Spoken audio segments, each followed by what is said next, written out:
Hello and welcome to episode 2 of Mindset Matters with me, Ciara Ní Bhroin.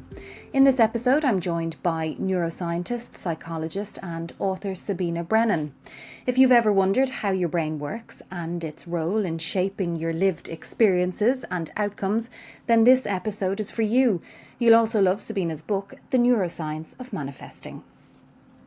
Sabina, thank you and welcome to Mindset Matters. I want to start off, first of all, trying to help people understand the science of the brain and how the brain works in improving our lives and making our lives better. And one of the things I tell my clients is that what goes on in our head affects what goes on around us, or how we see or perceive our world. Yeah, absolutely. And if it affects our outcomes. So I would say that our mindset shapes our reality. What is the science behind that? Can you explain that to people? Yeah, it's what my latest book was all about, actually. You know, what you think matters, what you believe matters. We create our reality on an everyday basis. Everything that we've experienced in our past, everything that we believe shapes how we perceive a reality. And a very simple example of doing this, you know, if there's two people on a street talking animatedly, well, let's say a heterosexual couple, a man and a woman, and you could have three different people observe that conversation and interpret it differently. One might say, oh my God, look at them, they're so engaged talking to each other. Another might turn around and say, oh my God, he's really talking, you know, in an abusive, bullying way to her. Just look at the way he's moving his hands, you know. And someone else might, you know, have a completely different. And all of that is shaped by your past experiences, your personal beliefs, and usually unconscious. So I think, so my mission really is to help people understand how their brains work so they can better understand how they work. Mm-hmm. And when you understand how you work, you have a far better chance of attaining your true potential, you know, making your dreams come true, or actually, you know, just doing whatever it is you want to do. I think it's rather funny, you know, our brain is our most important organ. Yeah. People rarely give it a second thought. You know, we brush our teeth every day and floss and go to the dentist and, you know, do all these things to look after our dental health, which, don't get me wrong, is super important because you need your teeth to eat, to speak, and to smile, which are all hugely important for being a successful human. But you need your brain for everything, absolutely everything. And, you know, people don't, A, consider looking after it from a health perspective, and B, know how it works.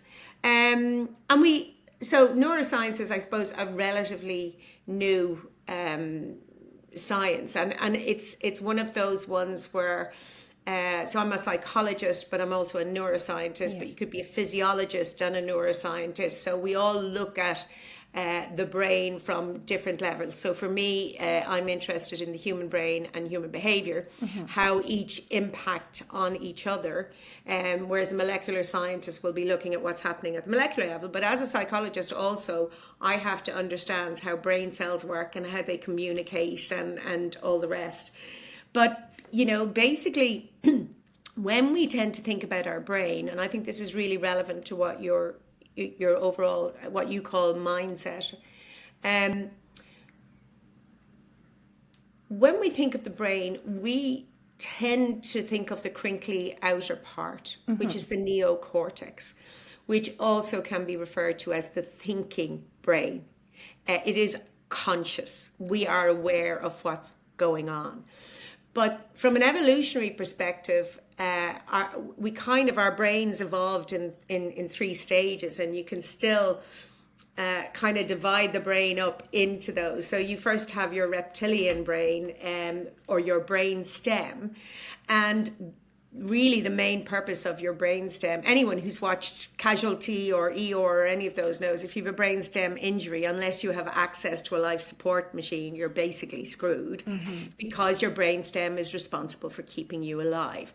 It is unconscious. It is responsible for your heart rate, your breathing, your digestion, all of those things. It just keeps you alive.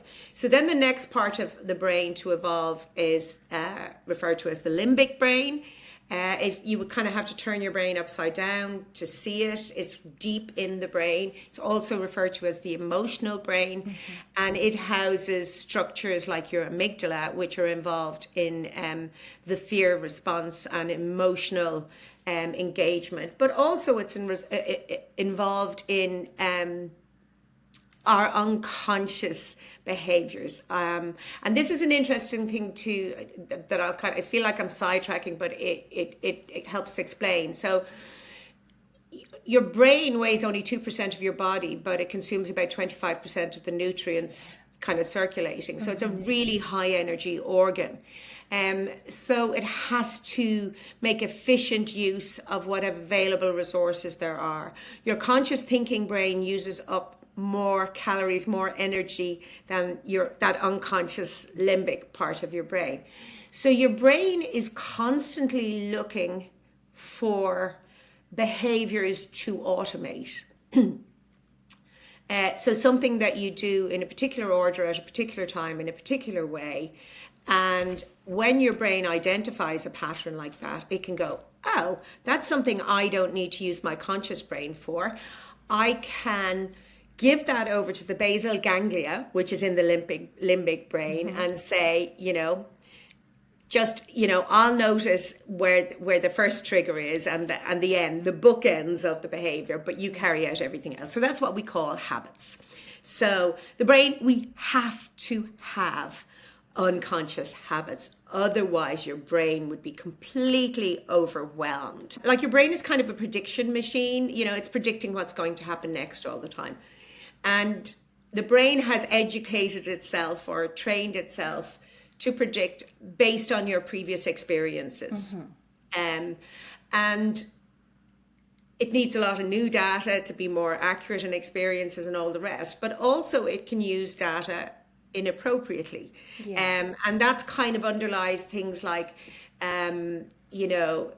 if we kind of are pessimistic, if we think bad things always happen to me, your brain will kind of predict, based on like your beliefs, your limiting beliefs will influence, and that's how they influence your perception of reality.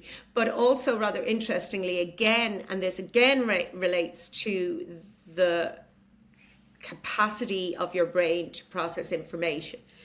Our brains are bombarded by billions of bits of incoming information, and it just cannot process it all. So it will process the information that is, well, first of all, any information that could be threatening to your life, your health, your well-being. That's the primary function of your brain, is to keep you alive. It will then also process, the brain loves patterns. So if there's an unusual pattern, so if you're walking along the street and then you see 6 Jeeps all with a logo on the side, it'll notice and process that because that's an unusual thing. But then the rest of the information it processes is information that's salient or relevant to you. How does it decide what's salient or relevant to you? Well, that's down to the belief systems you have, the way you think. And so if you are someone who says, bad things always happen to me, your brain will consider that information is relevant and salient and go, oh, there's a bad thing. Oh, look, there's another bad thing. Whereas an optimist will say, good things always happen to me. And good things do always happen to optimists because their brain is primed to notice those good things and to take advantage of those good things and those opportunities. So that's why learned beliefs, learned thinking patterns, and they are all learned. We learned them somewhere along the way. And the good news about that is that you can learn new ones. I'm not saying it's easy, because if you have a limiting belief that goes back to something that your school teacher said to you when you were 5 years old, which loads of us still have, that has been so wired into your brain that it is an unconscious reaction. You're not even aware that you're thinking it. You're not even aware that it is limiting you in whatever way. Neurons that wire together fire together, and they are more likely to fire in the first instance, which is why changing habits, changing limiting beliefs, all those things, they take effort, because you have to use your conscious brain to go, actually, that limiting belief I have is unfounded. It was never true. My brain just picked it as a piece of information. So your brain files it away as something that's important, but it doesn't assess whether it's true, whether it's valid or whatever. But the good thing is we can take time out. And what I say to people when I'm giving my talks, and what I kind of say in my books, is make an appointment with yourself. Do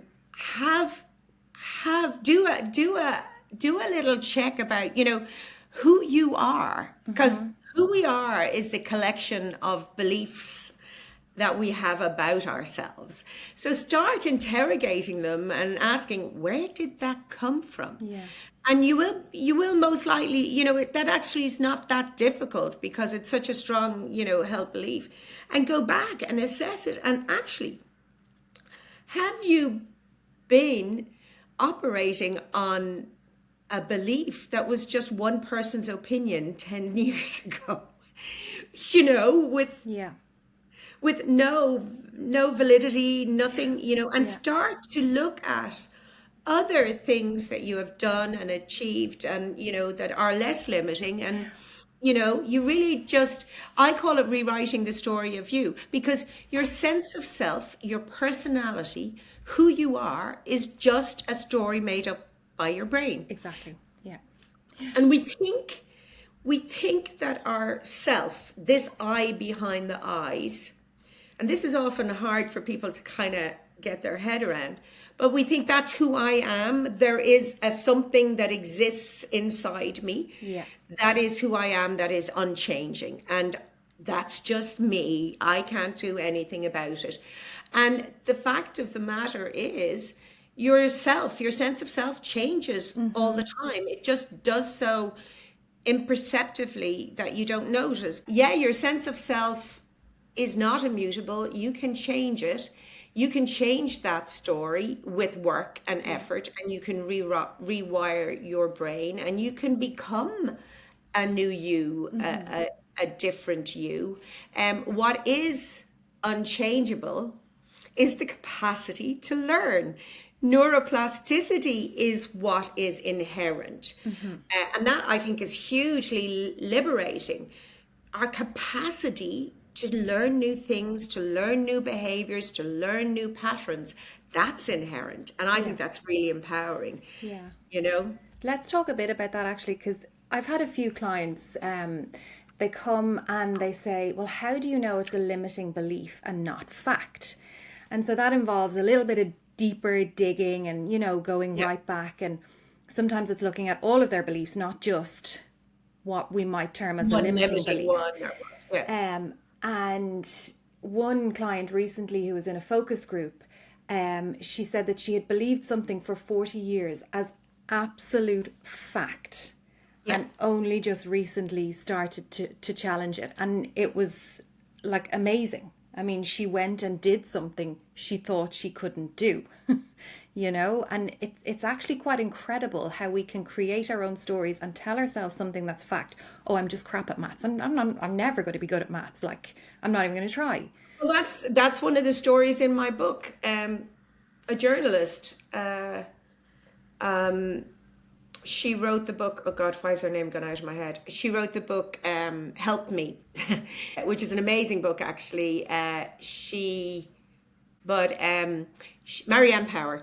So she had believed for fact, and I would say there's no beliefs really are facts. Facts are different things. But she believed that she was just really crap at maths. And she allowed that then to come on to the belief that she was very bad with money.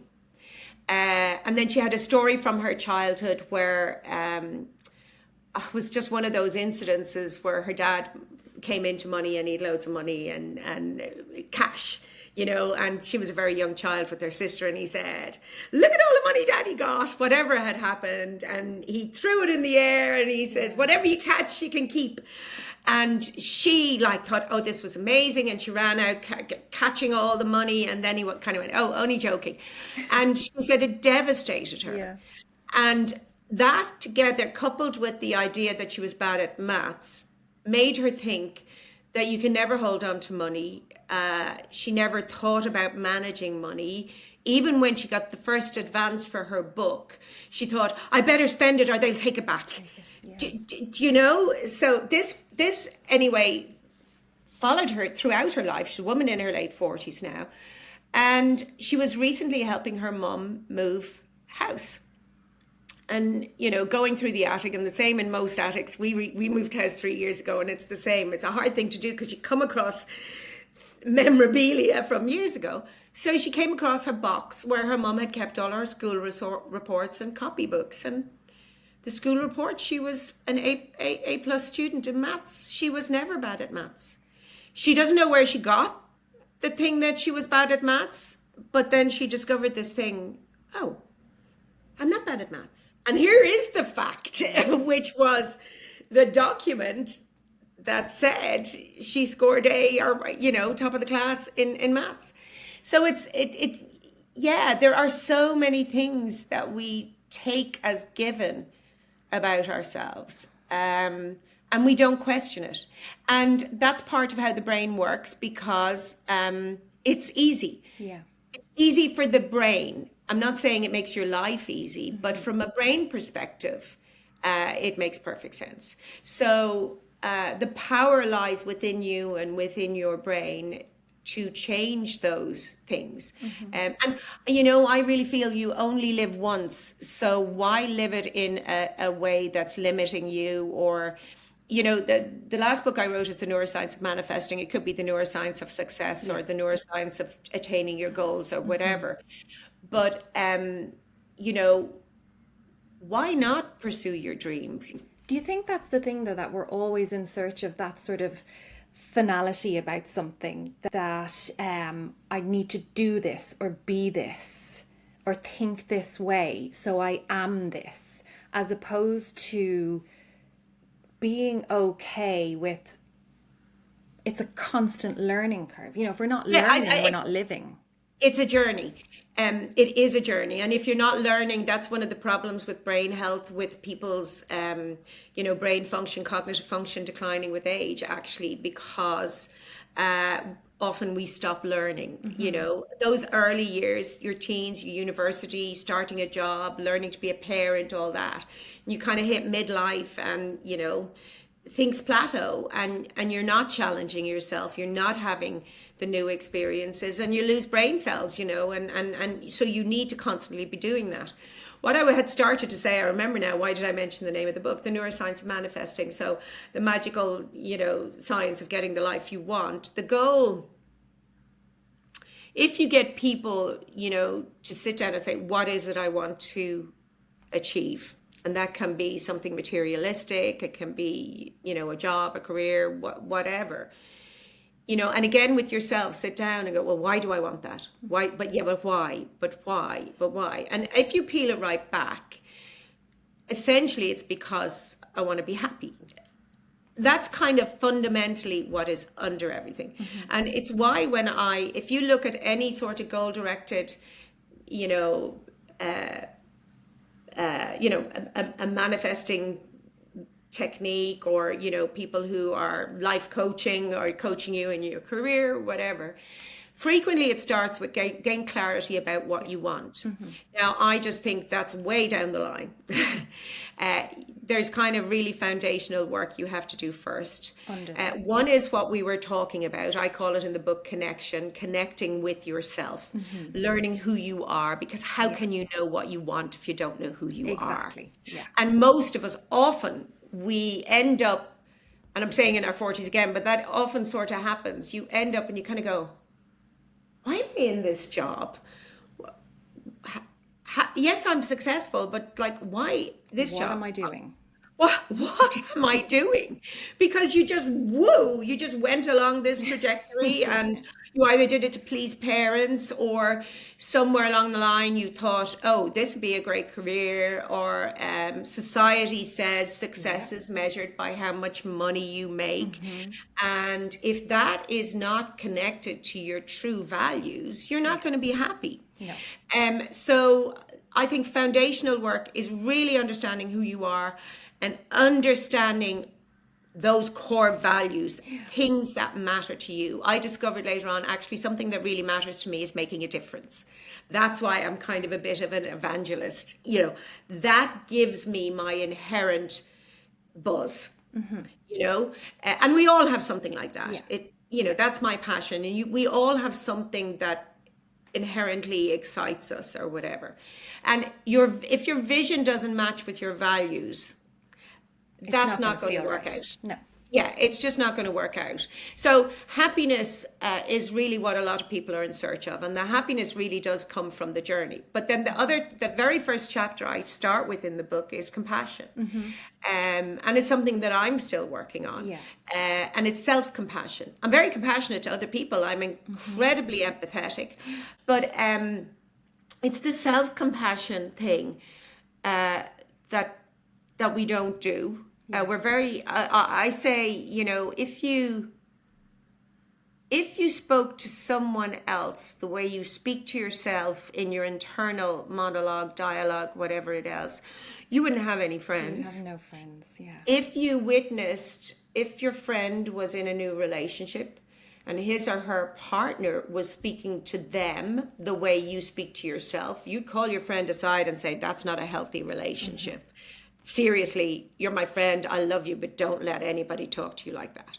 And we all talk to ourselves like that. So this self-critic that we have, what I say now is self-criticism is a form of self-abuse. It is a form of abuse. It's in a way no different than someone cutting themselves, because you are beating yourself up every single day and you are being unkind to yourself. So working on self-compassion before you even start on any sort of goal-directed journey is something that I would recommend, because the really interesting thing is that one of the benefits of self-compassion basically is happiness. People who are more compassionate towards themselves are happier than other people, and they're also more content. Now, it is something that you have to learn to do. You have to, and one simple tip about doing it is, if you do something that you feel you want to beat yourself up about, imagine that it's your best friend who has done it. What would you say to them? You say, look, don't be so hard on yourself. Look, shit happens. It happened. It's done. What can you do to make it better? Or, can you make amends? Or, hey, just start afresh. Thinking about negativity bias, if people were more aware of how the brain was working in that sense and trying to keep us safe, that doing this work on ourselves in, shifting limiting beliefs, shifting the pessimism, the negativity, that piece might get a bit easier for people. Over time? Yeah, well, just explain to me that, negativity bias, how it works. Yes. Yeah. So the negativity bias is basically if something bad or dangerous, I mean, it really comes from the survival perspective. So your brain will, as I said to you earlier, it's really what I was talking about earlier. Your brain is primary function is to keep you alive, and so anything that could impact negatively on you in any way is filtered in. It's a primary thing that's filtered in. So we notice more negative things because and that negative thing can be all sorts of things. It can be a rustling in the trees. Oh gosh, that could be a lion in the jungle, and we are not a very long time since we were living in that world. Our brain is still, it's evolving, but our brain is still operating in that world. It's only been in terms of human evolution, the world now compared to the world where we were kind of living and hunting and gathering, and it's a blip in terms of how the brain has evolved. So our brain is still operating in there could be danger everywhere mode. And so it's primed to notice those things. It doesn't matter if your brain, from a survival perspective, fails to notice a positive thing or an opportunity, because that will just be a missed opportunity. It's not going to impact on whether you live or die. So we have to work extra hard to notice the positives.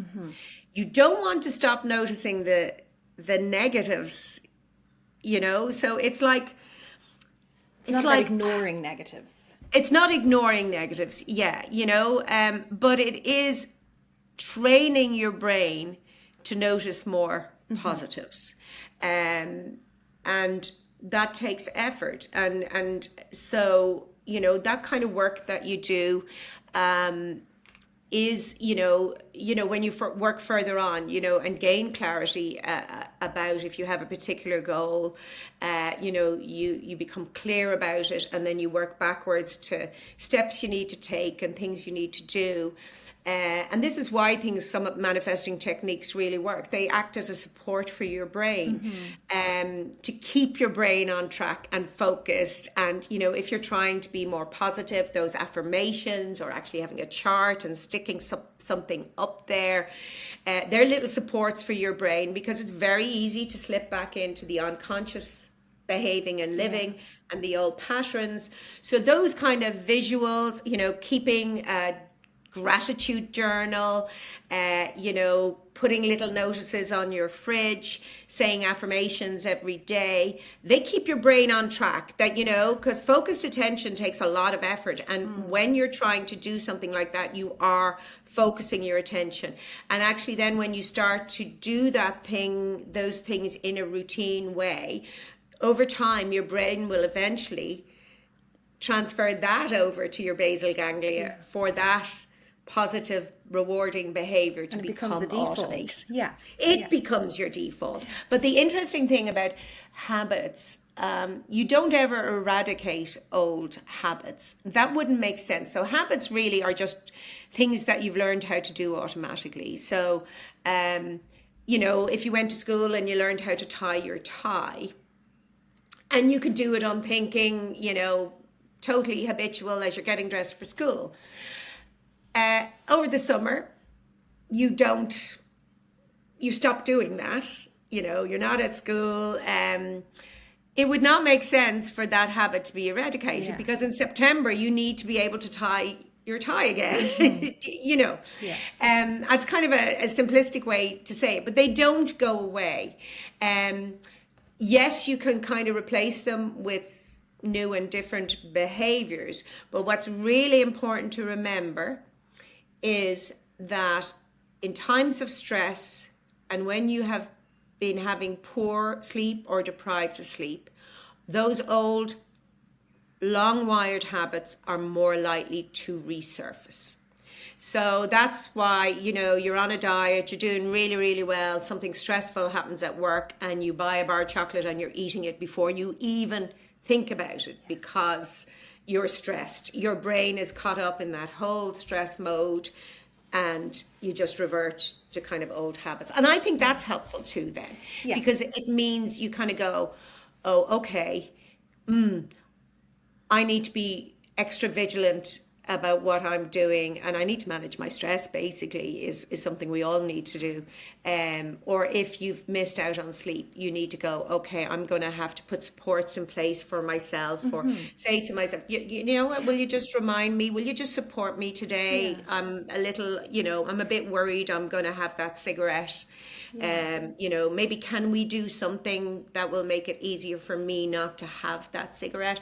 So I think, again, it's just getting to know and understand understand how your brain works, how you work, and instead of beating yourself up as well, that if you did have that cigarette, you kind of go, oh, okay, that was because I stressed and I didn't sleep, so I need to avoid that. And that doesn't mean I broke the I broke everything. No. You had a cigarette, you were stressed, okay, don't have any more.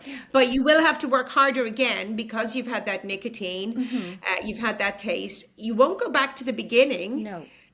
But you will have to work a little harder, again, to not lapse. I think that does trip some people up, though. When they have a slip, they think, oh, that's it now, I just can't do it. That's it. I failed. When it's not true. I tried. Yeah, because you've not done true. all that work. No, and anyone who has never failed cannot be an evolved human being. It's how we learn. Yes. We learn through trial and error. That's how we have learned everything. And somehow we have decided for certain things that we should be brilliant the first time. And that includes changing behaviors. Like everything. Like if you are teaching a child how to kick a football to into a net, okay? You shape their behavior. You shape their learning. You go, okay, here's how you kick the ball. There's the net. You've got to try and get it. So it goes wide. You say, okay, now, that went a little bit over that way. Adjust where you're kicking it. And then you kind of go, now you're closer to the post. Not now it went in the back of the net. Now you're closer to the post, and you kicked it too short. Okay, you need a bit more power. Now you're nearer the line you have to cross. But you're going to have to keep doing and doing. And that applies to everything that we do. So if you are trying to give up smoking, if you are trying to lose weight, if you're trying to be less pessimistic or overly critical, don't expect that you will stop automatically, Every little piece of success is part of the journey to the greater success. And if you have a blip, if you make a mistake, you see, failure has this thing that it's the end. And even if you fail on a journey, it's not an end. No. It is part of the process. Yes. Because you learn that, okay, you know what, while I'm trying to lose weight, I'm not going to drink alcohol at all, because when I drink alcohol, I love to have a packet of crisps and a bar of chocolate. So it'd be very stupid of me to say, I'm going to succeed if I do that. Or the failure would be that you had some alcohol. And so I know when I'm an ex-smoker for a long time ago, and I had several attempts to give up smoking, and sometimes for as much as a year, and then fail and go back on them, possibly as well, probably doing that thing. No, I would acknowledge that I would be an addict. I would never. I have friends who used to smoke and now can smoke once a month or something. I know for sure, actually, if I did have one, I would be in a battle again. So I won't. I know myself. But I gave up a few different times. And then actually I quit. And that's where language was very important. Because my brain was constantly asking me, well, when are we going back on them? Like, if you're off them, when are we going back on them? Do you know what I mean? Yeah. So I made a very, I can't remember how I discovered that, or, whether it was something I read or whatever. So I then, and when I had given up before, I would say things like, people would go to smoke and like, oh, I kind of I used to miss, actually, because I was always a very good girl in school, and smoking was a bold thing. And I kind of missed the being bold of, and I missed that thing of, oh, let's go outside and have a smoke. Yeah, or hold on, don't hold that thought. Don't tell the story till we light up a cigarette. I missed all those big things. And I used to talk about missing them. And then what I realized was I was just teasing myself. And so when I actually did quit, I only allowed myself say negative things about cigarettes. Again, that is just changing my thinking. Yeah. And I succeeded. And that must be 30 years ago. And I never smoked again, ever. And the real thing, it doesn't mean it was easy. No. I also gave up alcohol at the same time because I knew it was putting way too much pressure on myself to think that I would be able to drink. When your frontal lobes are switched off, I would not have that executive controller to say to me, don't do it. smoke. I knew that to quit the smoking, I had to change the voice in my head. I had to change the reality. I changed my reality. I hate cigarettes. Whereas my reality the day before was, oh God, I love smoking, and I get a lovely hit off the cigarette. And, I just said, don't say that. Yeah. And I stopped being that person. And it is as, It's about what you're telling yourself, what you're feeding your brain. It's what you're feeding your brain, and your brain is very obedient. Like it will kind of take those, and that's why that manifesting technique, act as if or fake it till you make it. It actually really, really works. It really does, and it sounds so stupid. I actually think what people refer to as manifesting should be called conscious manifesting, because we are manifesting our reality every day, but usually unconscious, without any focus or direction. And, that's why we don't attain our goals. But we are making things happen every single day. The difference is to consciously make something happen. Yeah. So acting as if works. So if you are someone who says, oh God, I wish I was an early bird, but I'm just not. Well, act as if you are an early bird. Put the alarm on. When it goes off, get up, go for a walk. And you are just acting as if you are an early bird. And if you keep doing that, then you will become it's, you are your behavior. Rather than this thing of, oh, I am that and I can never be anything else.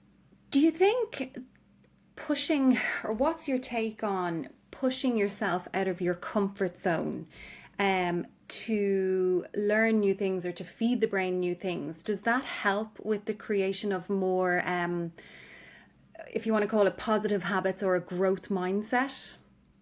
Yeah, so I would tend not to use the language of growth mindset. I'm kind of funny, actually. I prefer not to talk about the mind at all. I think it's an unnecessary middleman. Okay.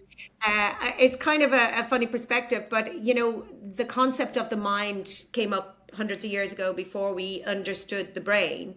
And I kind of think it's unnecessary now. And in some ways, I think now it's so integrated in our language, we kind of have to use it. But I think in some ways it's a little bit disempowering because it's so ephemeral, it's kind of, it's not a thing. So I kind of just talk about the brain and behavior, and I just think it's really simple. It just simplifies it. So if you change your thinking, you can change your behavior but it's the same thing. You're just using different languages. So pushing yourself beyond your comfort zone is absolutely critical for brain health. So my first book is all about brain health, and that's it.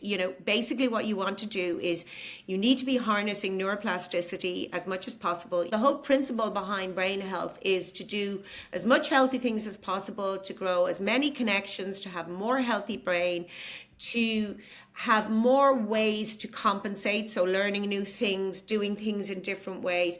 So the pushing yourself beyond your comfort zone actually is also another way to protect yourself. So if somebody has a stroke and they have to learn to use their right limb again, or learn how language or whatever, the part of the brain that is damaged by the stroke is dead, it's gone, right? But if they are lucky enough to get into rehab, what rehab is doing is trying to train the area of the brain next to the damage area to take over the function. So they're harnessing neuroplasticity. They're trying to grow new connections and learn to use things in a different way.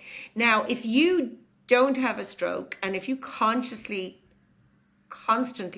push yourself beyond your comfort zone, certain areas of your brain, if you're pushing yourself beyond your limits, your brain that part of the brain actually hasn't the capacity to go to the next bit, so it may recruit other areas in your brain to help out.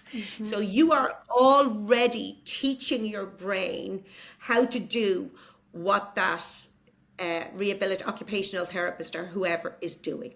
That's why it's really important. Push yourself at all sorts of different levels. And one key way to look after your brain health is to constantly push yourself beyond your comfort zone. Okay. And it can just be just a little beyond. And and it can be any way. If you play a musical instrument, teach yourself a new technique.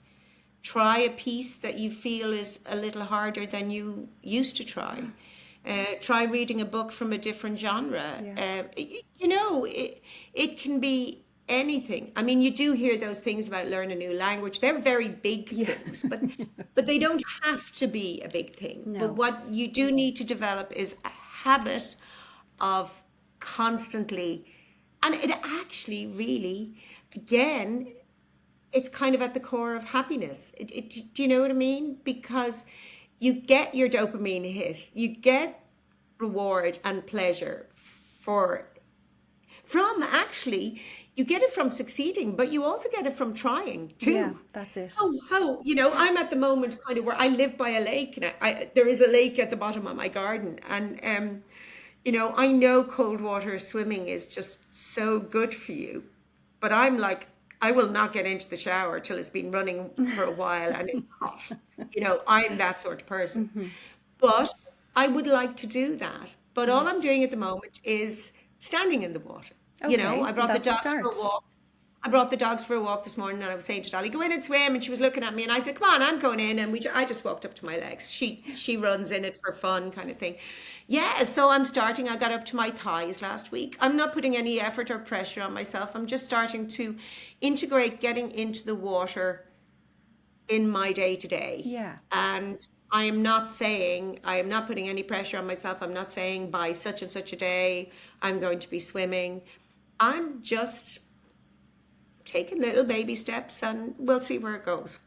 It Right. doesn't always have to be that No, that a big giant leap. thing. So, what are the top things that you would do to harness the mindset into that growth space? I really think making an appointment with yourself, just really, we don't do it. Just pick some day, pick an afternoon, go somewhere, or you can make it a big thing. You could book yourself a night away in a hotel as a treat, where you are actually going to sit down and kind of write down some things. A little exercise that I find, it's probably going off track here, but I found it a really useful exercise as well for getting to what your core values are and what matter. And that is to write a list of all the things you do and all the things you are, all the roles you play: sister, brother, aunt, friend, tutor, teacher, whatever. And beside each of those things, write why you do it and how much you love doing it. And you will have created yourself a goal list. It's amazing. Yep. I don't need to do that. Why am I doing that? I hate doing it. Now, there are some things that you will not like doing, that you will have to continue doing because maybe it's the only way you can make a living or whatever, but you'll have some clarity actually in that process, because you'll start to find the things you're passionate about, and you can start looking at, could I find a way to make my living doing that? So it can point you in a direction where you might change. And actually, if you're doing something you love and you're passionate about, money has less meaning, provided you have enough to eat and live. After that, there's no correlation between money and happiness, but it does relate if you haven't enough to eat or a roof over your head. But if you find your passion, and that's a good sort of step towards it, the money part of it isn't quite as relevant. And I think the point that you've made a few times about it's the getting to know yourself, because that's one of the things that I would try to do with my clients at the very beginning. And it's what BU coaching is all about, being yourself. Who are you? I think you've captured it all there. I think it's so important. I think that really the starting point is understanding who you are, what your values are, what your passion. I think trying to find your passion. And again, I've done the same thing. I don't know whether you find with clients, a lot of people don't know what they're passionate about. No, I know. What I do say to people who struggle with that, I kind of go back to when you were a child. What was the thing that you got so lost in that you never heard your mother calling you for dinner, that you weren't hungry? That's a good place to start. Yeah. Because when you are in that state of flow, which is what I've just described, amazing things happen in your brain in this state of flow.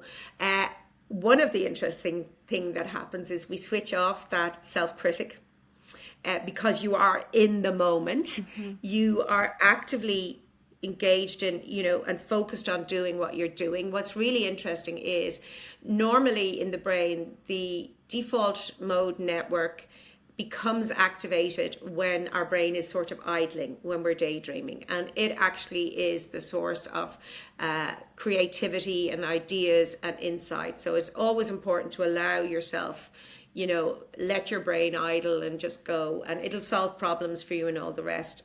Your brain has more information than your conscious brain has, and it can kind of find those things. And then on the other hand, the default mode network is completely switched off when you are actively focused in a job. And there's a different network switches, and the acronym for it sort of escapes me at the moment, but they are completely opposing networks.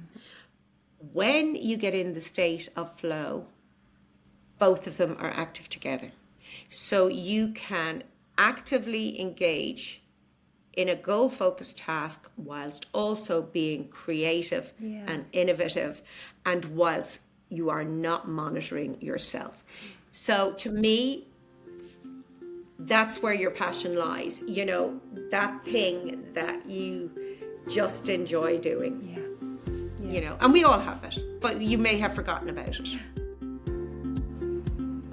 That's all for this week. Next week, Brent Pope is with me for a chat to talk about his journey with his mental health and the tools he uses to keep himself on track.